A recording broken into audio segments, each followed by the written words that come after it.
अमित एक बहुत ही होनहार लड़का था, जो हमेशा ही ईमानदारी के साथ अपनी पढ़ाई पर ध्यान देता और हमेशा अपने पिताजी के काम में मदद भी कर दिया करता था। ऐसे तो वह बस सिर्फ 12वीं कक्षा का छात्र था, लेकिन फिर भी उसमें गजब का आत्मविश्वास था कि वह अकेले ही अपने पिता का काम संभाल लेता था और साथ में पढ़ाई पर भी ध्यान देता था।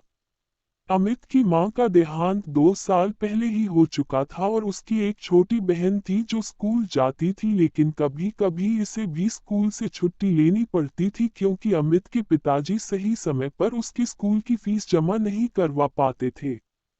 छोटी बहन को पढ़ाई का शौक नहीं था, लेकिन फिर भी अपने भाई के कहने पर वह पढ़ाई करने लगती थी। एक दिन छोटी बहन के पड़ोस में रहने वाली उसकी सहेली ने उसे अपने बर्थडे में आने के लिए कहा था। साथ में उसे रेड कलर की ड्रेस पहनने को कहा क्योंकि उसकी बर्थडे पार्टी की थीम रेड कलर थी। अमित की बहन इतनी समझदार नहीं थी और वह बार बार अपने भाई से जिद करने लगी, भैया मुझे नई ड्रेस खरीद कर देना। कल मुझे अमृता के बर्थडे में जाना है, जहां रेड कलर पहनना होगा। ऐसे में अगर मैं नहीं पहनूंगी तो लोग मेरी हंसी उड़ाएंगे और मुझसे कोई दोस्ती नहीं करेगा। अमित, अरे ड्रेस से क्या लेना देना है, तू बस उस पार्टी में जाकर मजे करके आना। बहन रोते हुए, नहीं भैया मुझे तो वही ड्रेस चाहिए, नहीं तो मैं बर्थडे पार्टी में नहीं जा पाऊंगी। अमित अपनी बहन से बहुत प्यार करता था और इसी वजह से उसने अपनी बहन के लिए नई ड्रेस लाकर दे दी जो लगभग 1500 रुपयों की थी और जिसके लिए उसने अपने दोस्त से उधार भी ले लिया था। ऐसे तो वह बहुत स्वाभिमानी था, लेकिन अपनी बहन के आगे वह कुछ भी नहीं कर पा रहा था। अमित के पिताजी, तू अपनी बहन को बिगाड़ते जा रहा है। दिन ब दिन उसकी ख्वाहिश बढ़ती ही जा रही है। देख बेटा, उसके अंदर भी तो यह समझदारी होनी चाहिए कि वह हमारी मजबूरी को समझ सके। हम इतने पैसे वाले नहीं हैं। ये सब बातें दूर से ही अमित की बहन सुन रही थी और उसे ये सुनकर अच्छा नहीं लगा कि उसके पिताजी ने उसे कुछ भी देने से मना किया और उसे समझदार होने की बात की है। उसके हिसाब से तो वही सबसे समझदार लड़की थी। उसने अपने पिताजी और भाई की मजबूरी को भी सुनते हुए नजरअंदाज कर दिया था, क्योंकि उसे तो अपनी मनमर्जी का हर वह सामान मिल जाता था जो वह चाहती थी। अमित दिन भर अपना काम करता और रात में पढ़ाई किया करता था। वह अपनी पढ़ाई को छोड़ना नहीं चाहता था। यूं ही एक दिन वह पढ़ाई कर रहा होता है, अचानक उसके दोस्त राजीव का फोन आता है, जो उससे कल होने वाली पार्टी में चलने के लिए कहता है। राजीव, अरे चल ना यार, वैसे भी तू रोज रोज काम करता है, कभी हम दोस्तों के लिए भी समय निकाल लिया कर। अमित, हाँ हाँ क्यों नहीं, मैं भी तुम लोगों के साथ चलना चाहता हूँ, लेकिन क्या करूँ, मजबूरी है। मेरे पास तो पहनने के लिए अच्छे कपड़े भी नहीं हैं और न ही मैं अपने पिताजी को ऐसी कोई ख्वाहिश करना चाहता हूँ ताकि मेरे पिताजी परेशान हो जाए। राजीव के बहुत कहने पर भी अमित तैयार नहीं होता और वह हमेशा पढ़ाई पर ही ध्यान लगाना चाहता है।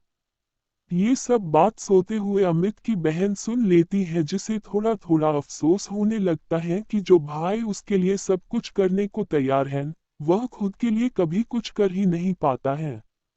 ऐसे में अचानक ही अमित के पिताजी को किसी दूसरे शहर जाना पड़ा, जहां पर कुछ जरूरी काम आ पड़ा था।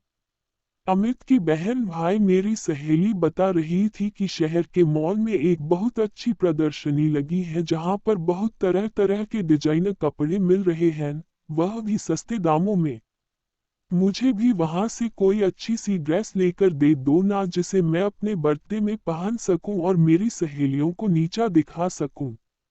अमित, तुम ये गलत सोच रही हो। हमें कभी किसी को नीचा नहीं दिखाना चाहिए, बल्कि अपने कर्मों पर भरोसा रखना चाहिए। बहन, भैया आप ही मुझे दिला सकते हैं, नहीं तो पिताजी तो हमें लेने ही ना दें। दिन भर अपनी मजबूरी बताते रहते हैं और कभी मेरा ध्यान भी नहीं रखते हैं। अमित उस समय चुप हो जाता है क्योंकि उसे अपने पिताजी की मजबूरी अच्छे से मालूम है, लेकिन छोटी बहन इन सब बातों से अनजान थी। तभी अमित को ख्याल आता है कि उस प्रदर्शनी में जाने के लिए महंगे पास की जरूरत पड़ती है, जो उसके पास नहीं है। ऐसे में वह दौड़कर अपने गुल्लक को टटोलने लगता है और एक एक करके पैसे जोड़ने लगता है ताकि वह अपनी बहन के लिए उस प्रदर्शनी के पास उपलब्ध करवा सके। ये सब देखकर अमित की बहन का कलेजा फट पड़ता है और उसे जोर से रोना आ जाता है। उसे रोता हुआ देखकर अमित दौड़कर बहन के पास जाता है। क्या हुआ? तुम इस तरह से क्यों रो रही हो? बहन रोते हुए, आज तक आपने हमेशा मेरी खुशियों का ख्याल रखा।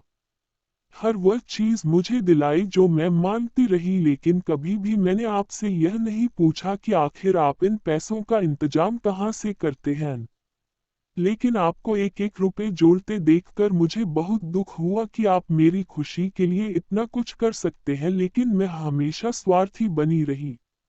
अमित, अरे इतना सोचने की जरूरत नहीं है। आखिर मैं तेरा बड़ा भाई हूँ, मैं नहीं करूँगा तो कौन करेगा? बस उसी वक्त अमित की बहन दौड़कर अपने बैग से एक चीज निकाल कर लाती है और अमित की आंखों में हाथ रखकर कहती, मैं आपके लिए कुछ लेकर आई हूँ। इस बात से अमित चौंक जाता है और जैसे ही वह अपनी आंखों से बहन का हाथ हटाता है, तो देखता है उसकी बहन उसके लिए एक सुंदर सी शर्ट लेकर आई है। अमित आश्चर्य से, ये तो बड़ी महंगी लगती है, पर तुम कहाँ से लेकर आई? बहन, आपने जो मुझे थोड़े थोड़े करके मेरे खर्चे के लिए पैसे दिए थे ना, मैंने उसे ही जोड़ कर रखा था कि मैं उससे अपने लिए कोई अच्छी ड्रेस खरीद लूंगी, लेकिन जब मैंने आपके दोस्त की बात सुनी और आपने उसे पार्टी में जाने के लिए मना कर दिया, बस मैंने उसी समय ठान लिया था कि मैं आपको एक खूबसूरत सी शर्ट लेकर दूंगी। उम्मीद करती हूँ आपको ये शर्ट पसंद आएगी। अमित खुश होते हुए, अरे ये तो बहुत ही अच्छी है। मैं तो सोच भी नहीं सकता कि मेरे लिए कोई इतना भी कर सकता है।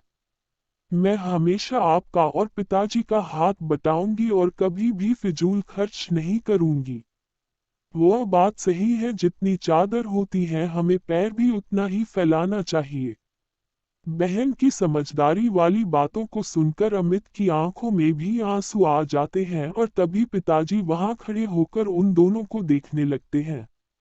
अब पिताजी की आंखों में भी अमित के साथ साथ बहन के लिए भी गर्व के भाव आ जाते हैं और वे दोनों बच्चों को गले से लगा लेते हैं।